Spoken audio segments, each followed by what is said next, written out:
전세권 미국에서 하셨겠지만 조금만 보겠습니다. 전세권은 두 가지가 있어요. 전세권은 전적으로 세들어 살 수 있는 권리는 전세권이라고 하는데, 물권적 전세권 그리고 채권적 전세권, 이렇게 두 가지 종류의 전세권이 있는데요. 여러분이 민법에서 공부하시는 전세권이 물권적 전세권이에요.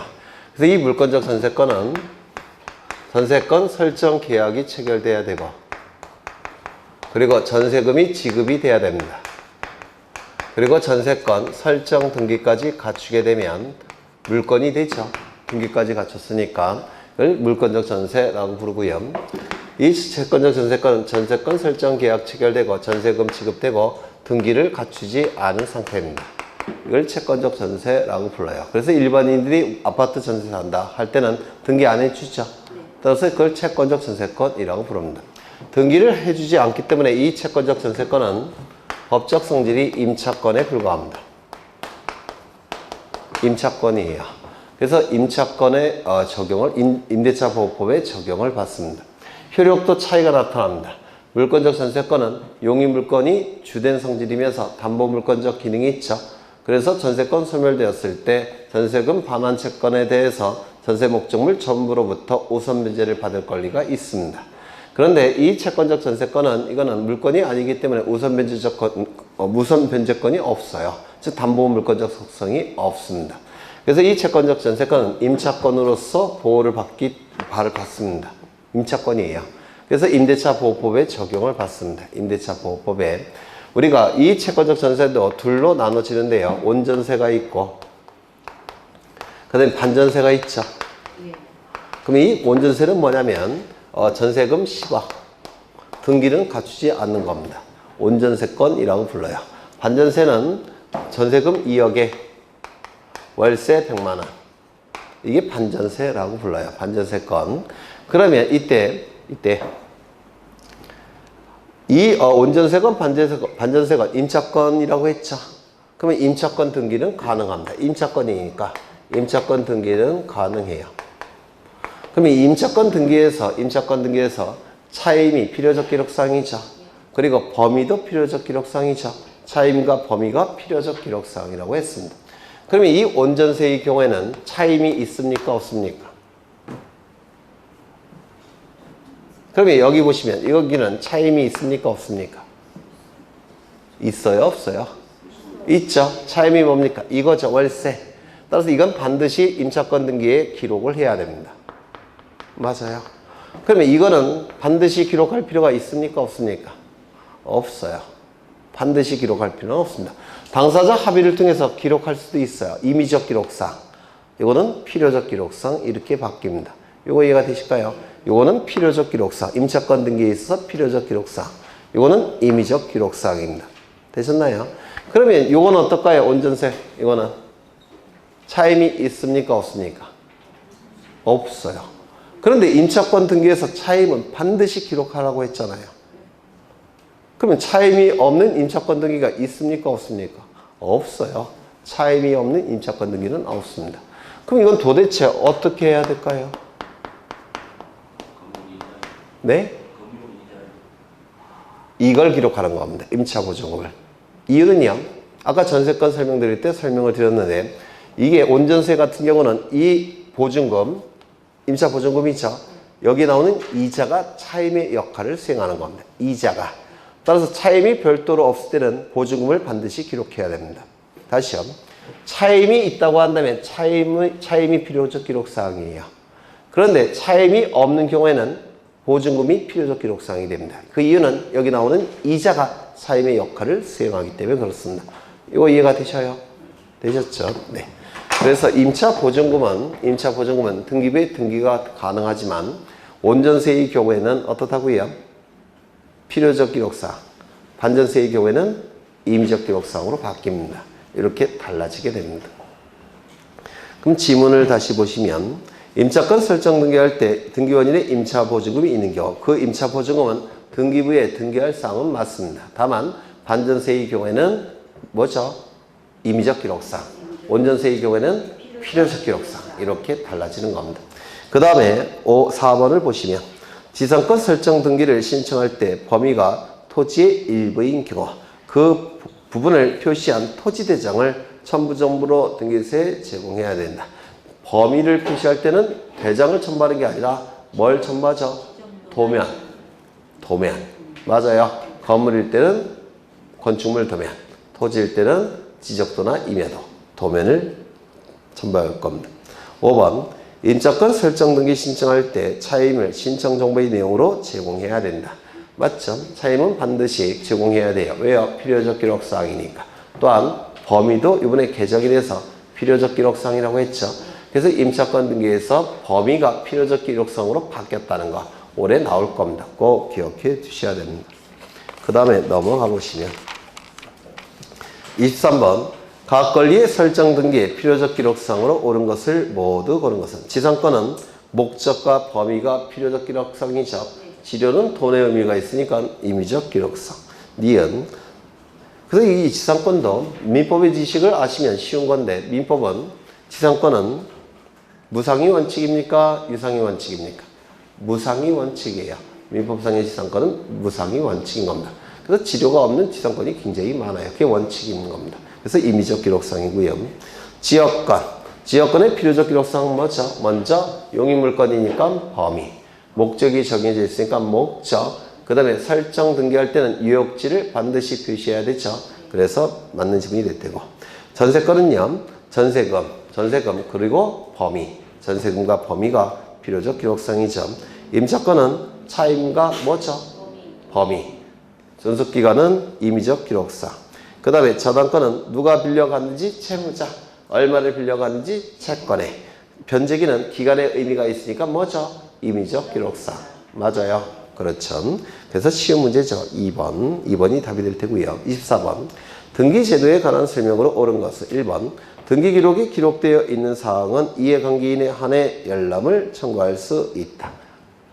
맞아요. 그렇죠. 등기기록은 누구든지 스스로만 내면 전부 열람을 청구할 수가 있습니다. 다만 부속서류는 얘기가 달라지죠. 부속서류는 이해관계가 있는 사람만 열람이 가능합니다. 맞아요. 맞아요? 안 맞아요? 맞죠. 2번. 등기관이 등기를 마친 경우 그 등기는 등기를 마친 때보다 효력을 발생한다. 아니죠. 접수 시점, 저장 시점에 효력이 발생하죠. 등기 효력은 저장 시점이 접수 시점이고 접수 시점이 등기 효력 발생 시점이고 등기 효력 발생 시점에 물권 변동의 효력이 발생한다고 했죠. 그래서 틀린 지문이 되고 전세권의 존속기간이 만료가 된 경우 전세금 반환 채권의 일부 양도를 원인으로 한 전세권 일부 이전 등기 가능합니까? 그렇죠. 만료가 됐으니까 소멸되었죠. 따라서 가능합니다. 4번 말소등기 회복을 신청할 때에 등기상 이해관계인은 제3자가 있는 경우 제3자의 승낙서나 재판서 등본이 필요합니까? 필요 없습니까? 등기상 이해관계인이 있다면 승낙서나 재판서 등본을 첨부해야 되죠. 5번 등기소에 보관 중인 등기신청서는 법관이 발부한 영장에 의하여 이에 압수하는 경우에도 등기소 밖으로 옮기지 못한다.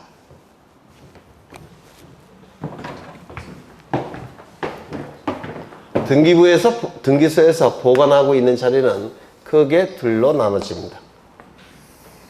어떻게 나눠지느냐면 첫 번째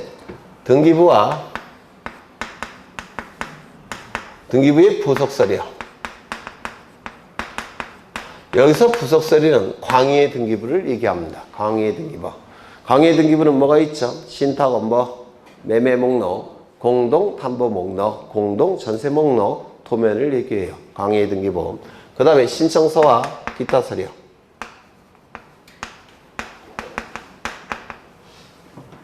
신청서와 그 부속서류.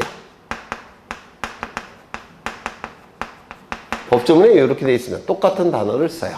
여기서 이 부속서류는 뭘 얘기할까요? 첨부서류, 치하서류 이런 것들을 얘기하는 겁니다. 첨부정보, 치하정보 이런 것들을 얘기해요. 용어는 똑같은 용어를 쓰고 있지만 의미는 다릅니다.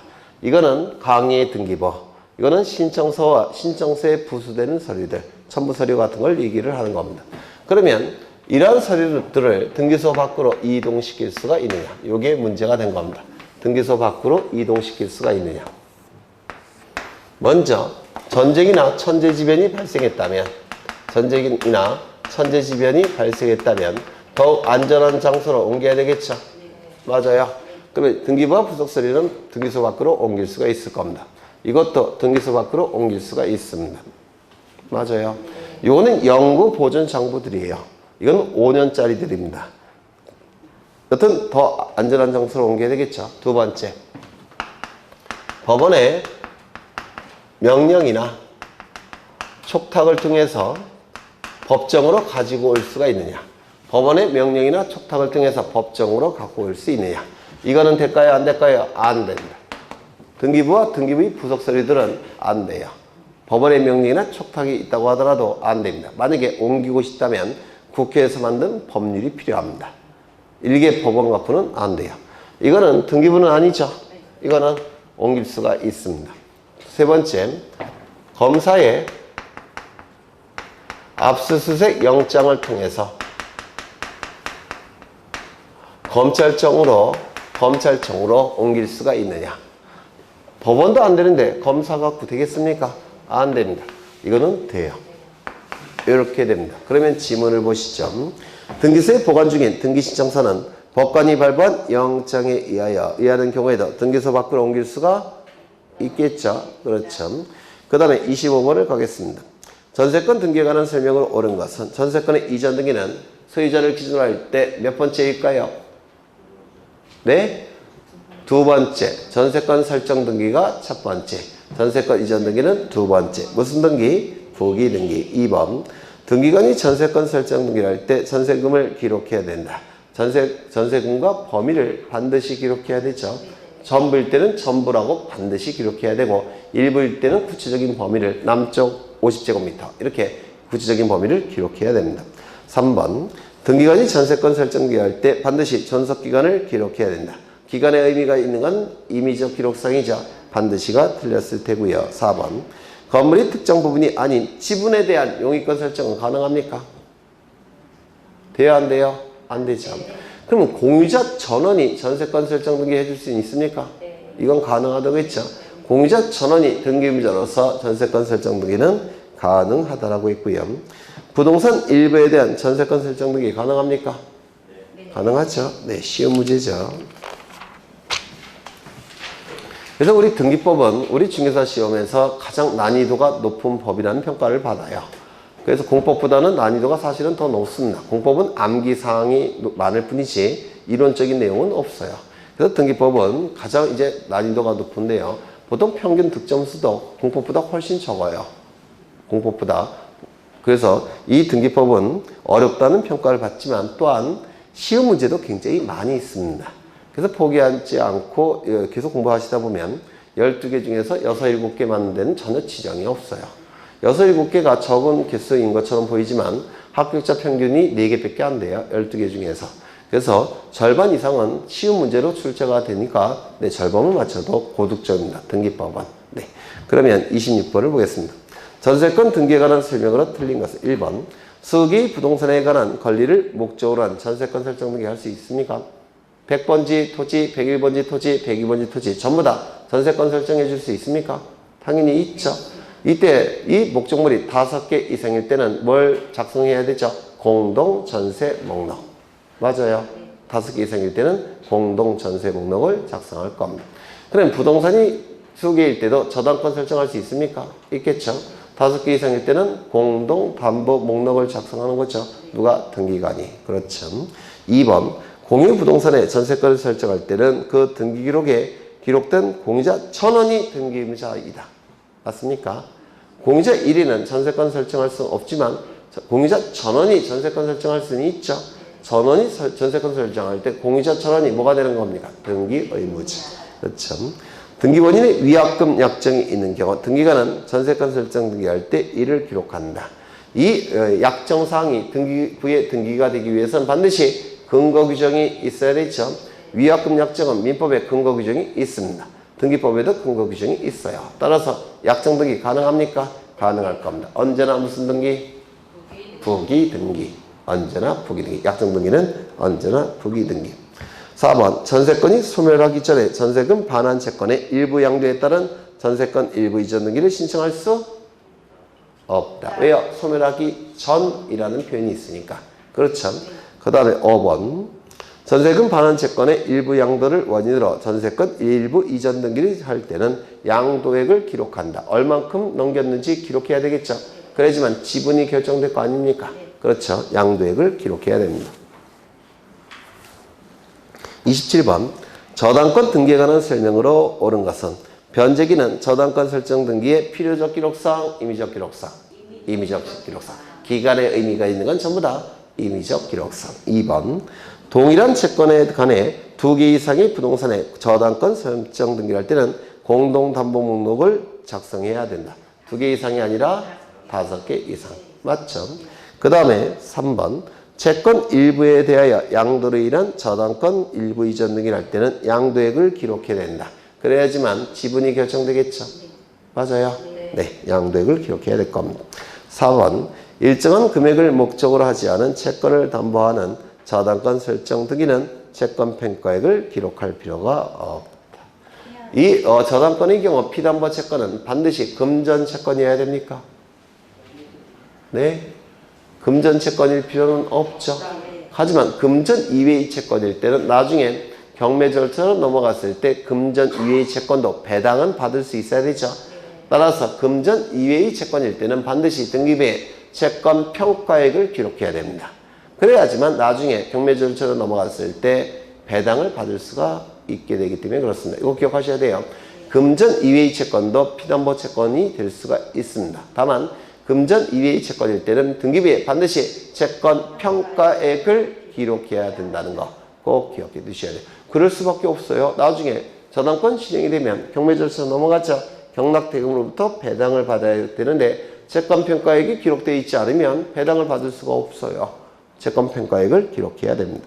4번 무조건 5번 공동저당 부동산 중 일부의 매각대금을 먼저 배당하여 경매 부동산의 후순위 저당권자가 대위 등기를 할 때 이게 뭐죠?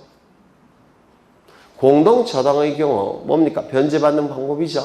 동시배당, 20배당. 기억나셔요? 네? 아니 공동저당권이 설정이 됐을 때 배당을 받을 때 20배당, 동시배당 이런 거 안 하셨습니까? 민법에서? 했죠? 네. 그걸 얘기하는 겁니다. 그러면 이 공동저당권, 공동저당 부동산 중 일부 매각대금을 먼저 배당하여 뭐죠? 20배당이 되겠죠. 경매 부동산의 후순위 저당권자가 대위 등기를 할 수가 있죠.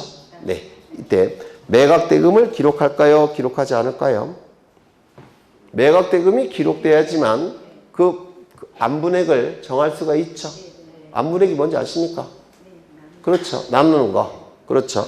그래서 매각대금은 당연히 기록을 해야 됩니다. 그래야지만 매각대금 비율별로 안분배당하는 거 아닙니까? 그렇죠. 그래서 매각대금, 그 다음에 변제받은 금액, 또 뭐가 있죠? 매각부동산. 이런 것들이 다 기록이 돼야지만 배당을 할 수가 있습니다. 나중에 안분배당. 그렇죠. 그래서 여기서 아니라가 아니라 매각대금을 반드시 기록을 해야 됩니다. 오른쪽에 설명이 잘 나와 있는데요. 공동부동산 중, 공동저당 부동산 중 일부의 매각대금을 먼저 배당한 20배당이죠. 경매 부동산의 후순위 저당권자가 대위 등기를 할 때 기록해야 될 사항은 매각부동산, 매각대금, 변제받은 금액, 채권금액 이런 것들이 기록이 돼야지만 안분배당이 가능합니다. 안분배당할 때 필요한 기록사항들이에요. 이거 얼핏 이해가 되셔요? 그렇죠. 그래서 이런 건 외울 수밖에 없습니다. 그런데 공동저당이 뭔지도 잘 모르시는데 잘 아시죠? 네. 제가 높아심으로 걱정이 돼서 그런 거예요. 네. 다시요. 매각부동산, 매각부당, 그 다음에 변제금액 이런 것은 반드시 기록해야 됩니다. 매각부동산, 매각금액, 변제금액 이거 반드시 기록해야 됩니다. 그 다음에 28번 저당권 등기 절차에 관한 설명으로 틀린 것은 일정한 금액을 목적으로 하지 않은 채권을 담보하기 위한 저당권 설정 등기를 신청하는 경우 채권 평가액이 등기부에 반드시 기록되어야 되죠. 따라서 신청 정보에도 기록되어 있어야 됩니다.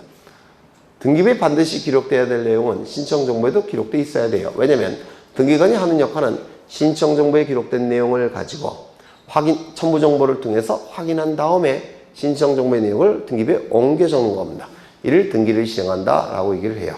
그래서 등기부에 반드시 기록된 내용은 신청정보에도 반드시 기록해야 되고, 등기부에 기록해도 그만, 기록하지 않아도 그만인 건 신청정보에도 기록해도 그만, 기록하지 않아도 그만인 겁니다. 2번 저당권의 이전 등기를 신청하는 경우 저당권이 채권과 같이 이전한다는 뜻을 신청정보의 내용으로 등기소에 제공해야 된다. 맞아요? 틀려요? 맞죠? 피담보채권이 다른 자에게 넘어가면 저당권도 수반성에 의해서 따라가죠. 그럼 구태여 저당권이 채권과 같이 이전한다는 내용을 기록할 이유가 없어 보입니다. 왜? 수반성에 의해서. 맞아요. 그런데 등기 규칙에는 명문으로 같이 기록해야 된다라고 되어 있기 때문에 이게 시험에 굉장히 잘 나옵니다. 꼭 기억해 두셔야 돼요. 시험에 아주 잘 나오는 문구니까 그냥 나온다 이렇게 생각하셔야 됩니다. 꼭 기억해 두셔야 됩니다. 그 다음에 4번, 3번 채무자와 저당권 설정자가 동일한 경우에도 등기기록에 채무자를 표시합니까? 표시하지 않습니까? 네? 여기에 이러한 부동산이 있고 소유자는 갑입니다. 갑이 을로부터 10억 원을 빌립니다. 그냥 빌려주진 않겠죠. 담보를 요구할 겁니다. 갑은 을에게 저당권을 설정해 줄 겁니다. 을은 10억의 채권이 발생할 테고, 그리고 저당권 설정 등기를 하면 저당권도 취득을 할 겁니다. 이때 요 을은 돈을 빌려준 자니까 채권자 맞습니까? 그리고 저당권을 취득한 자니까 저당권자 맞습니까? 요 갑은 돈을 빌린 자니까 채무자 맞습니까? 그리고 저당권을 설정해 준 자니까 설정자 맞죠? 두 번째, 갑은 을로부터 돈을 빌립니다. 얼마를 빌렸느냐면 10억 원을 빌립니다.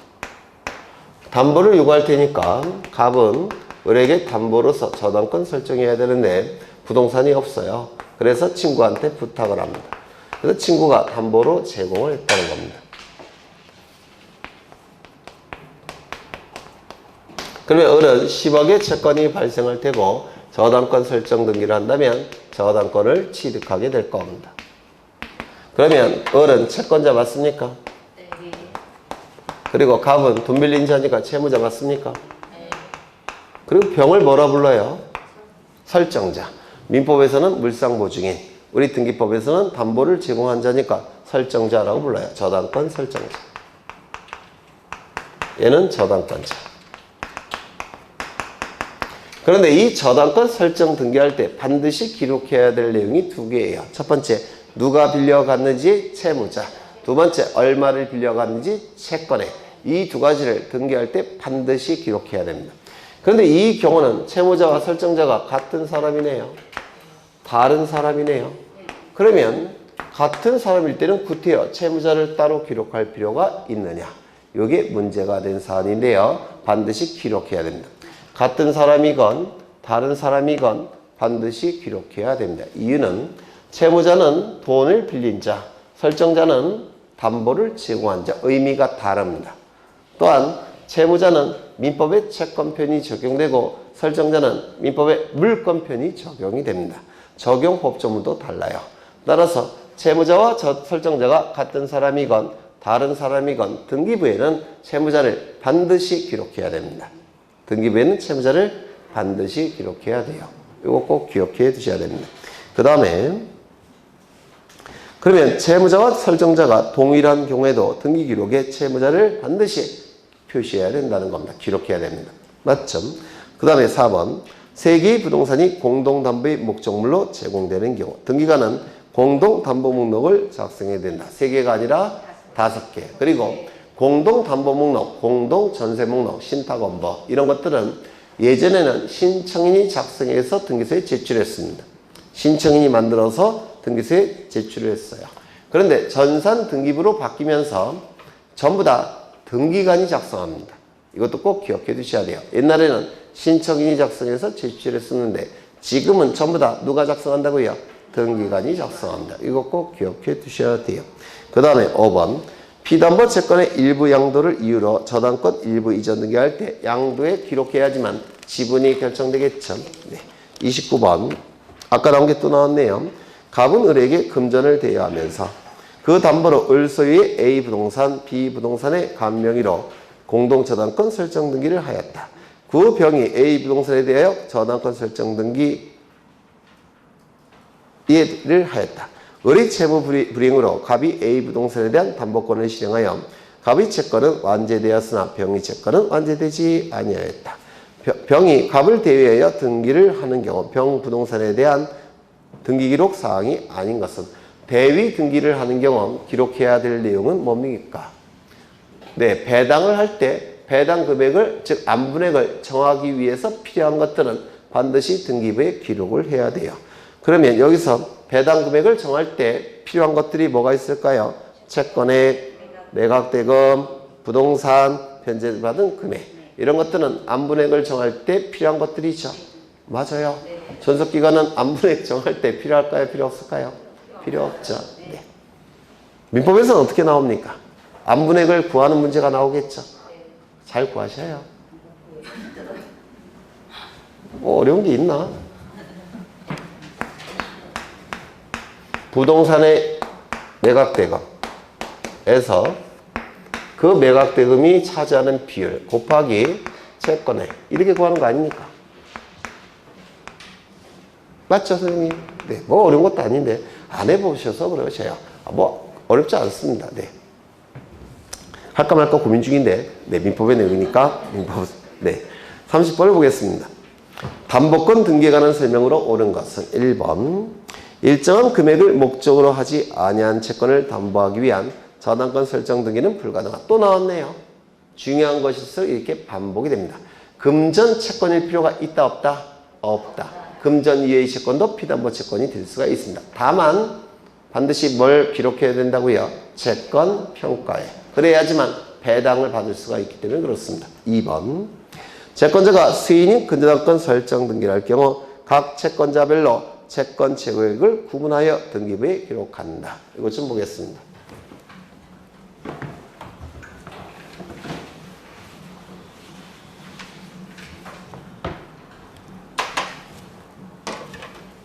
여기 이러한 부동산이 있고 소유자가 갑입니다. 갑이 을로부터 10억 원을 한도로 해서 돈을 빌리고자 합니다. 이 한도라는 표현은 뭘 얘기하는 것일까요? 채권의 최고액이 10억 원을 한도로 한다 이렇게 얘기하는 겁니다. 그래서 한도라는 표현이 있으면 근저당권으로 가는 것이고 한도라는 표현이 없으면 일반 저당권으로 가는 겁니다. 맞아요. 그렇죠. 이거 민법에서 하셨죠? 근저당. 그렇죠. 다음 시간에 이걸 좀 상세하게 설명을 하겠습니다.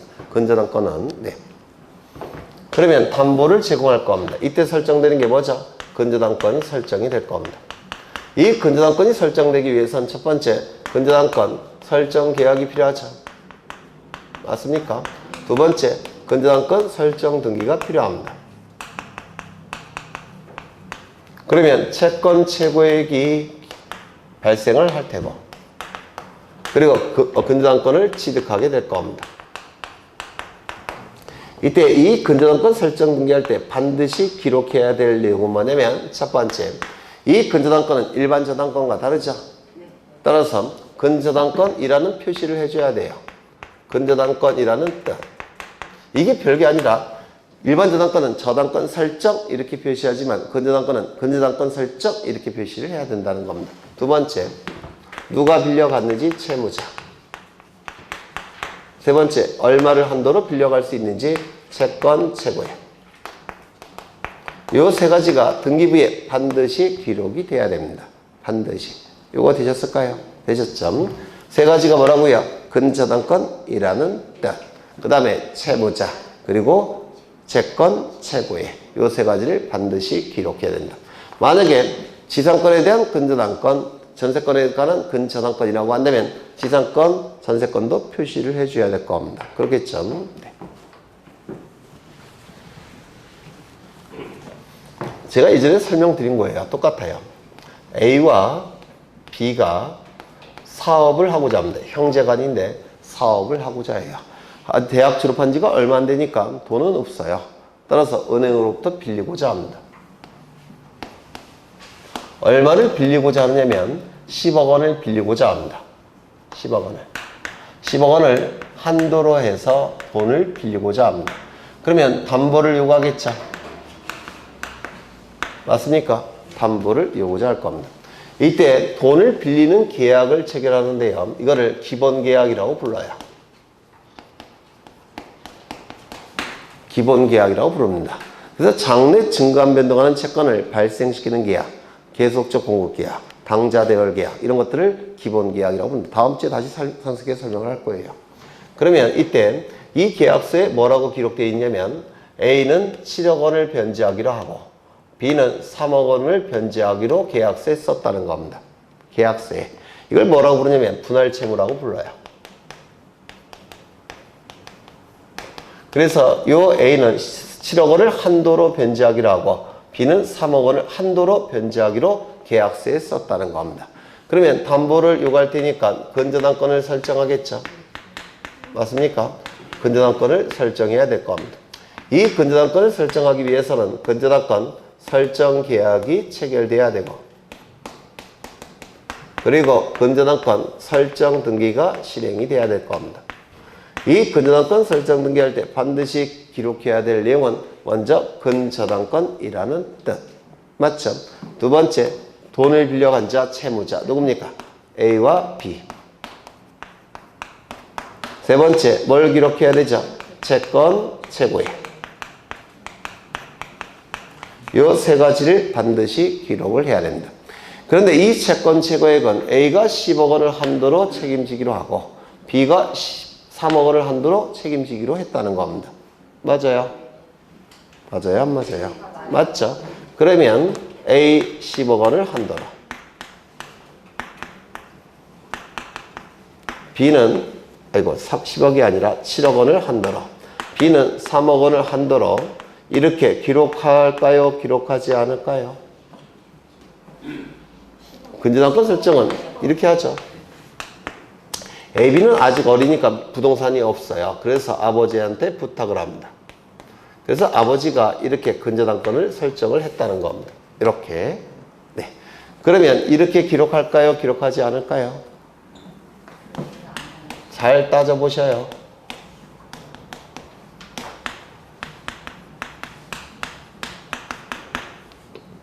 이렇게 구분해서 기록할까요? 기록하지 않을까요?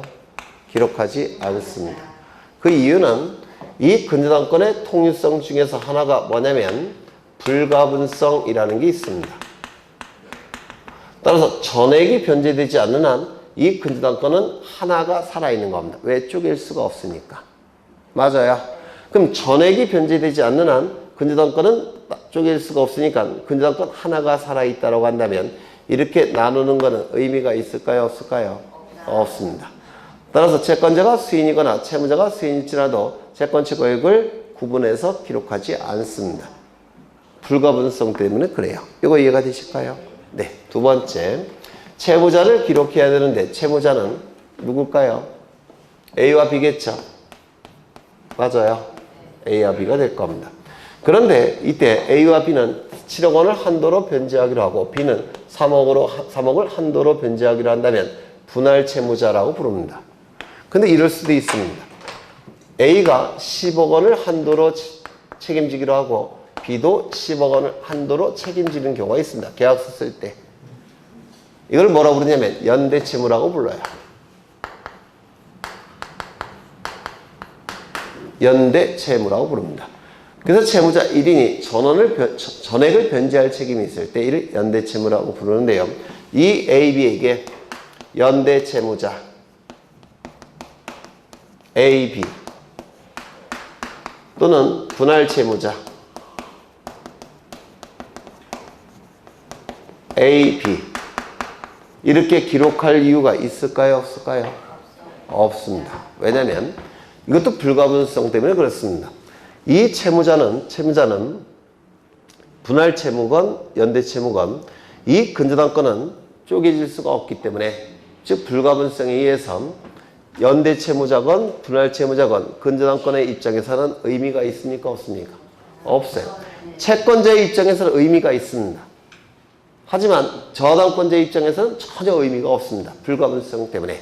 채무자의 관계가 어떤 관계건 전액이 변제되지 않으면 근저당권자는 뭘 하죠? 이거 경매로 넘깁니다. 따라서 채무자의 관계가 연대채무자의 관계이건 분할채무자의 관계이건 저당권자 입장에서는 아무 의미가 없습니다. 따라서 연대채무자 또는 분할채무자라고 등기부에 기록할까요? 안 할까요? 기록하지 않습니다. 단순히 그냥 채무자라고만 기록합니다. 이거 이해가 되실까요? 되시죠? 그러면 문제를 보죠.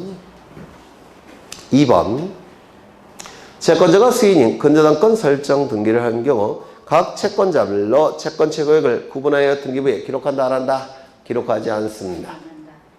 이유는 저당권의 불가분성 때문에 그렇습니다. 3번 채권 일부에 대한 대의 변제로 인한 저당권 일부 이전 등기는 불가능하다. 대의 변제라는 용어가 나오는데요. 민법에서 하셨는지 모르겠는데 여기 이러한 부동산이 있고 소유자가 갑입니다. 갑이 을로부터 10억 원을 빌립니다. 담보를 요구하겠죠. 그래서 갑은 을에게 저당권을 설정해 줍니다. 을은 10억의 채권이 발생할 테고 그리고 저당권 등기를 하고 저당권을 취득하게 될 겁니다. 여기까지 되셨을까요? 되셨죠? 그런데 지금 채무자는 누군가요? 갑이죠. 갑이 채무자입니다. 그런데 갑이 채무를 제3자 병이 갑을 대신해서 변제하는 경우가 있습니다. 대위변제. 제3자가 채무자를 대신하는 지위에서 변제하는 경우가 있어요. 그럼 이 대위변제의 의미는 뭐냐면 우리 민법에서 채권 이전설이 통설입니다. 대위변제라는 얘기는 돈 주고 결국은 샀다는 겁니다. 채권을. 그래서 대위변제라는 용어는 채권 이전과 같은 뜻이에요. 통설이 채권 이전으로 보니까. 그래서 대위변제라는 용어가 나면 아 채권이 이전됐다. 이렇게 생각하시면 돼요. 같은 뜻으로 보니까 민법에서 학자들이. 맞아요. 그러면 이 저당권은 어떻게 돼야 될까요? 채권이 이전되었으니까 수반성에 의해서 따라가야 되겠죠. 그러면 이 병이 10억의 채권을 산 것이고 그 다음에 이건 어떻게 될까요? 저당권 이전 등기를 하게 될 겁니다. 맞아요. 그렇다면 일부를 변제하겠습니다. 5억을 변제했다는 겁니다. 그러면 5억만 산 거죠. 5억의 채권을 취득하게 될 겁니다. 맞아요. 그러면 저당권 중에서 얼마만 넘어가는 겁니까? 2분의 1만 넘어가면 되겠죠. 저당권 2분의 1 지분 이전 등기하면 될 겁니다. 되셨나요? 그렇죠. 그래서 이 대위변제라는 용어는 민법상의 용어인데 여러분 시험범위에 없어요. 그래서 좀 어려우실 수가 있습니다. 그러면 채권의 일부에 대한 대위변제로 인한 저당권 일부 이전 등기는 불가능한 게 아니라 가능한 겁니다. 이제 저당권을 준공유하는 겁니다. 되셨나요? 준공유한다는 개념은 이것 불가분성과 반대되는 개념이 아니에요. 일치되는 개념입니다. 준공유라는 개념입니다. 그 다음에 4번. 4번 어떡하지? 근저당권의 피담보 채권이 확정되기 전에 그 피담보 채권이 양도된 경우 이를 원인으로 한 근저당권 이전 등기는 신청할 수 없다. 이거 맞는 지문입니다. 근데 설명을 드리려면 시간이 많이 걸려요. 그래서 다음 주에 설명을 드리겠습니다. 이거는 좀 어려워요. 이게 저당권에서 근저당권에서 가장 어려운 개념입니다. 예전에 설명을 드린 적이 있는데 아마 기억을 못 하실 거예요. 네. 이건 다음 주에 설명을 드릴 거고요. 그 다음에 5번 근저당권 이전 등기를 신청할 경우 근저당권 설정자가 물상보증인이면 그의 승낙을 증명하는 정보를 등기소에 제공할까요? 제공하지 않을까요? 전세권과 달리 저당권이나 지상권은 자유로운 양도가 가능합니다. 전세권의 경우는 양도금지 특약 또는 담보제공금지 특약이 가능합니다. 민법에 의해서. 그런데 저당권이나 지상권은 양도금지 특약, 담보제공금지 특약이 불가능해요. 그러면 자유롭게 저당권이나 지상권은 양도할 수 있겠습니까? 그렇다면 설정자가 반대한다고 하더라도 양도가 가능한 겁니다. 설정자가 반대한다고 하더라도 양도가 가능하니까 승낙 필요합니까? 필요 없습니까? 필요가 없습니다. 제공할 필요가 없을 겁니다. 이거 좀 잘 이해하셔야 되는데 전세권은 양도금지 특약이나 담보제공금지 특약이 민법에 의해서 가능해요. 따라서 등기도 가능합니다. 부기등기하겠죠. 하지만 저당권이나 지상권의 경우에는 양도금지 특약, 담보제공금지 특약이 불가능합니다. 설령 했다고 하더라도 채권적 효력밖에 없기 때문에 이건 효력을 인정받지는 못합니다. 이거 이해가 되셔요? 따라서 설정자의 동의승낙이 있다는 것은 필요가 없습니다. 반대해도 양도할 수가 있다는 겁니다. 되셨을까요? 네. 굉장히 어려운 게 나와서 여기까지만 보겠습니다. 그래서 30번에 요 3번은 굉장히 중요한 지문인데요. 이건 다음 주에 근저당권을 좀 상세하게 설명을 드리겠습니다. 민법에서 보통 설명을 안 하시니까 공시법에서 좀 해야 돼요. 그래서 근저당권부터 다음 시간에 설명을 드리겠습니다. 고생하셨고 다음 주에 뵙겠습니다. 수고하셨습니다.